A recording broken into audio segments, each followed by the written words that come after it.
po ba ninyo kung bakit tayo nagkaganito, Madam President? Kasi po matagal ko nang sinasabi, 9 na buwan na po ang nakararaan, ngunit ayaw nating ituloy ang pag-iimbestiga sa flood control scandal. Isang pinakamalaking nakawan sa ating bansa. Parang ninakawan ng isang pamilya sa tanghaling tapat. At ang mga magnanakaw ay hindi nakamaskara. Nakakurbata lahat. Nakabarong Tagalog. Paano hindi masisira ang kumpiyansa ng mamamayan kapag tinalikuran natin ang ganong pananagutan? Ano pong sinabi pa sa akin? Imbes na sagutin nila yung privilege speech ko noon, nasa pamimilit ko na, eto pong tungkulin natin eh. Naging PNP chief kayo. Ako po'y humanga sa inyo noon. Hindi ko na ikukwento ang lahat ng ito. Bakit ngayon? Bakit hindi natin gawin lahat yon? Alang-alang sa interes ng bayan. Kaya po tayo sumadsad ngayon dahil yung pananagutan na yun, pinipilit po nating pigilin. Ang dami po nating pinagtatakpan. Tumayo siya, imbes na sagutin niya ang aking sinasabi. Ano po sinabi niya?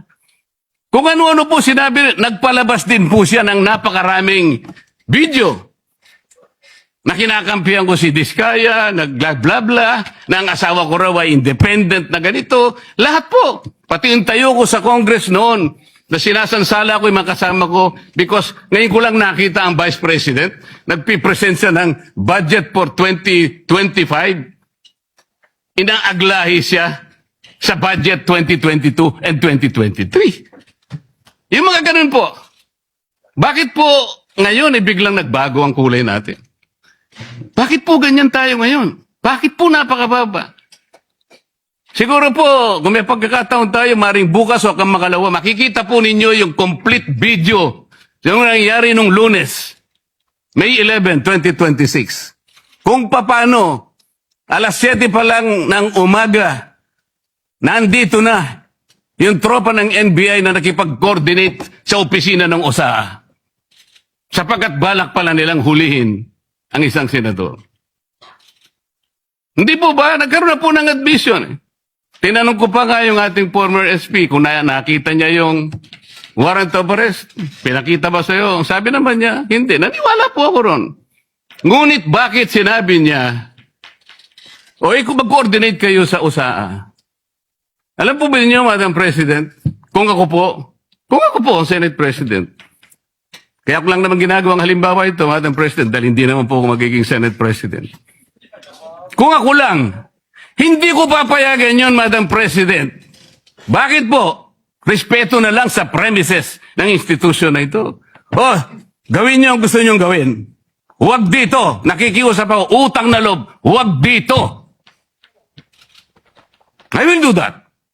Pero ano po nangyari? And the rest is history. Hinabol po ng hinabol, kamuntik na pong nahulog sa hagdanan ng Senator Bato. Ganun po ba ang pagtrato sa isang senador? Sinasagot ko po yung tanong, bakit po tayo nagkaganito? Isipin po ninyo, bakit hindi kayo magsimula doon? Meron po bang isa sa mga minority counterparts natin ngayon, Madam President? Meron po bang isa na sumama sa akin nung ako'y nagsasalita na parang si John the Baptist, ako na lang ang isang nagsasalita. Ituloy natin ang investigasyon. Meron po ba silang lakas ng loob na samahan ako? Madam President? Wala po.